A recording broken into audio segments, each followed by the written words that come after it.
You told me about your friend Chris, and you told me that he's a believer of God, same as we all are, and he knows God through the great Jesus, Yeshu Yeshu बोलते हैं वहाँ पे लोग, है ना? Who was he? The Son of God.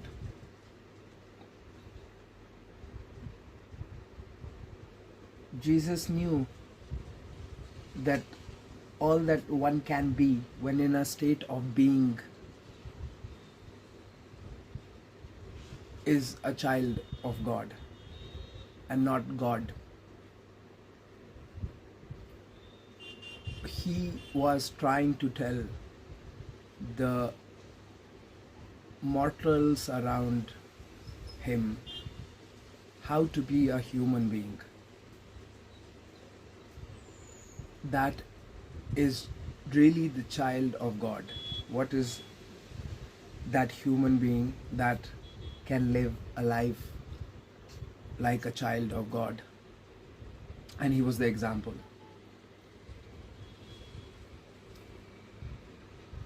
Aham Brahmasmi of Hinduism implies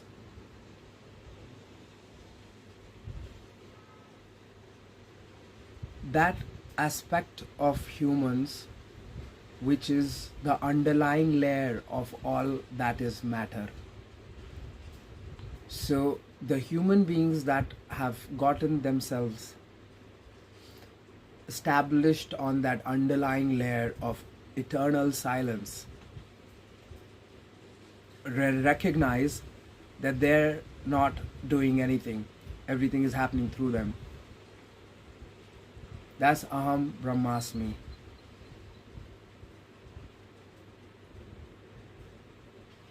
The stuff Jesus was dealing with, same as Prophet Muhammad, was to get people to live like human beings.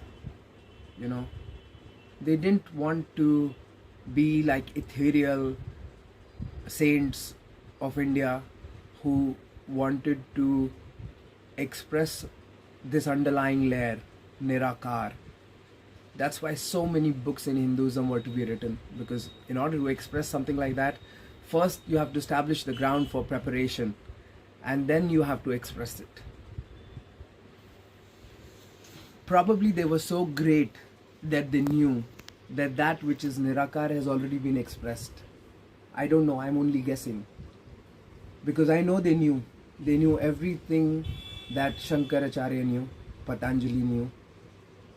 Jesus was considered an extraordinary yogi, you know, so perhaps at par with Patanjali, who knows. But look at the impact of the human Jesus.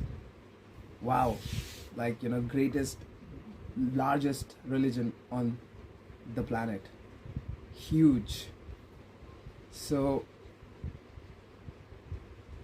definitely among the greatest yogis to have ever walked on this planet. Now, the whole inspiration that I get from these proper nouns like Jesus, Prophet Muhammad, Buddha, Patanjali, Adi Shankaracharya, Shankara, Lord Shiva, Ganesha, Hanumanji, Ram. It is so real. The inspiration that I get from such beings is so real that I do not want to dabble into lower realm questions like whether they existed or not. Did they ever happen or not? The value that one must drive in their day-to-day life rather than questioning whether what this person believes existed ever or not. there is a time when that should be questioned. But before that, if there's value to be drawn, that value needs to be drawn. So I am just busy drawing values from, for those, this may be concept, just concepts.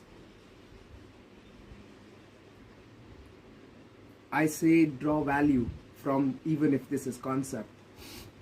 So all those who are in surrender to their God or Son of God are way closer to us, to our organization, than those who are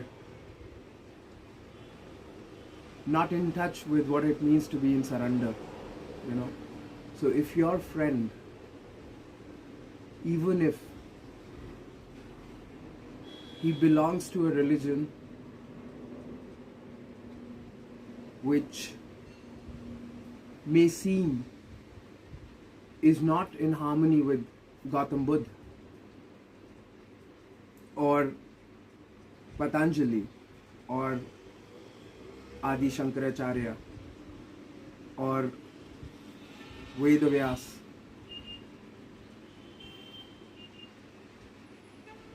these people did not come in the world to establish religions. They were human beings who existed, and their presence was written about, you know.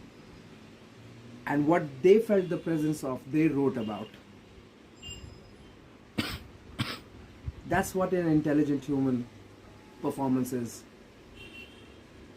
They didn't want to make people into herd.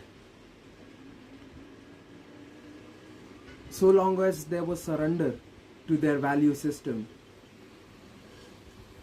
they were, no matter what the path, going to achieve what? Life of ease. Life of ease is the goal. Struggle is not the goal.